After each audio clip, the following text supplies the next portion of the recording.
ఇక మనం చాలా చిత్రాలు చూస్తూ ఉంటాం మామూలుగా.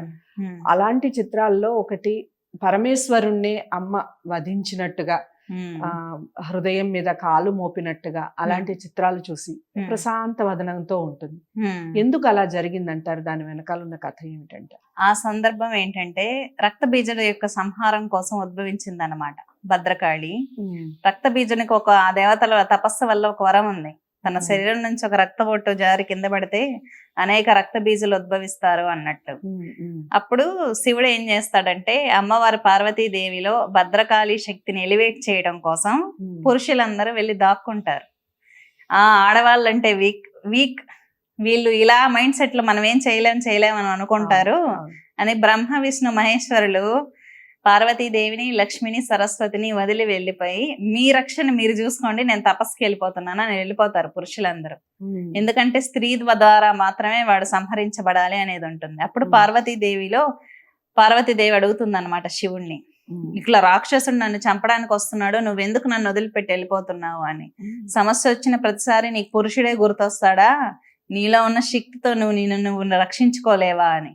అప్పుడు అమ్మవారికి రియలైజేషన్ వచ్చి, ఓకే నన్ను నేను ఎందుకు రక్షించుకోలేను, నేనెందుకు పక్కన వాళ్ళ పురుషుడే కావాలి, ఓ పురుషుడు వచ్చి నన్ను కాపాడాలని నేను ఎందుకు అనుకుంటున్నాను అని చెప్పి వెంటనే తనలో ఉన్న ఖాళీ శక్తిని ఎలివేట్ చేస్తుంది.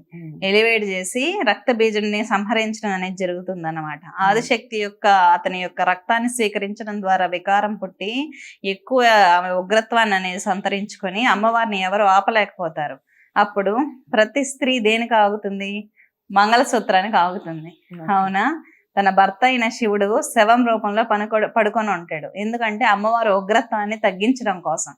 అప్పుడు అమ్మవారు ఏ స్త్రీ అయినా లొంగేది ఎక్కడైతే పసుపు తాడు దగ్గర లొంగుతుంది అనమాట ప్రతి స్త్రీ.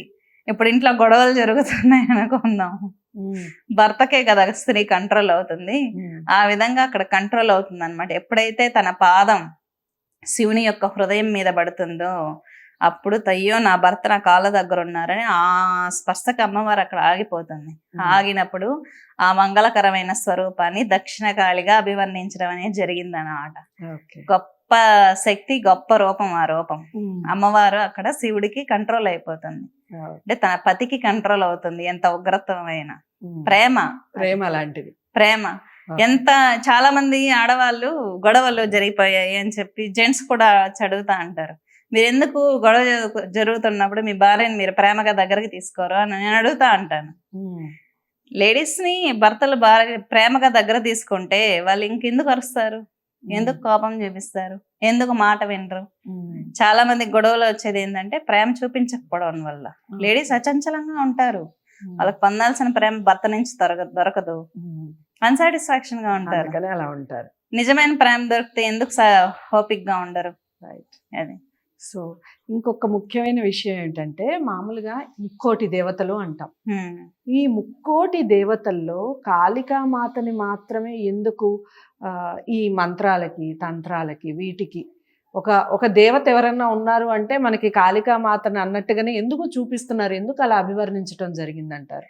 అమ్మవారు యుద్ధం చేసినప్పుడు చాలా ధైర్య సాహసాలు చూపించి యుద్ధాన్ని వర్ణింపజేయడం చండీ సప్తశతిలో ఉంటుంది. అమ్మవారు యుద్ధం యొక్క వర్ణన అన్నమాట.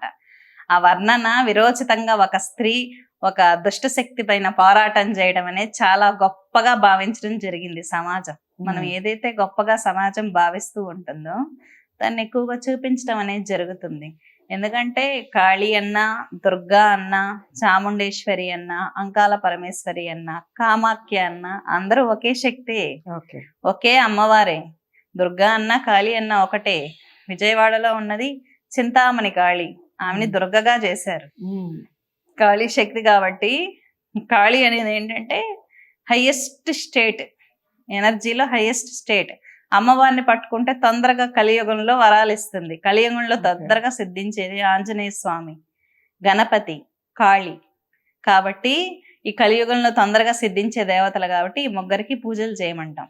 ఆంజనేయ స్వామి కూడా మంత్రం అలాంటిదే, చాలా తొందరగా సిద్ధిస్తుంది.